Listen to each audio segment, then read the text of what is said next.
देखु आज पटपाड़ जो एनएसी रे जोटा कि विगत 3-4 वर्ष है जो विगत दिन में जो ये सीसी कैमेरा लगाई तार दृष्टिकोण रू अछल हो 3-4 वर्ष पड़ जाता ये भितर ये प्रशासन को टिके असुविधार सम्मुखीन होता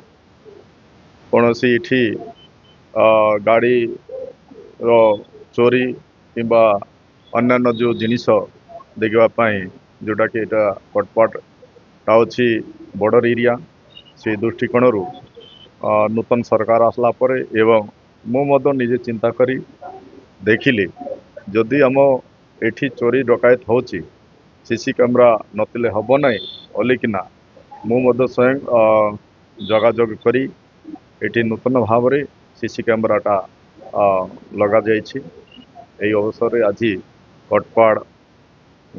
थाना अधिकारी एवं एठीर समाजसेवी एवं भारतीय जनता पार्टी देवदुल्य कार्यकर्ता सहित आज ये कैमेरार कटपाड़ नगर भितर जेते आमर 32 वर्तमान कैमेरा लगी जाइछि सीसीटीवीटा तार शुभ उद्घाटन करने आज ये उपस्थित अच्छी।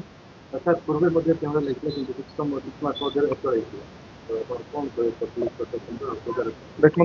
यहाँ अच्छी तो टेक्निकल जिनिस एबे तो आम लगाइछु तार रक्षण बेक्षण करवार एवं जे मत लगाई केते दिन पर आमको देछि वर्षे 2 वर्ष जहाँ द्वितीय तो आम तो लगईदे हम ना ताको किपर मेन्टेनेंस हेबो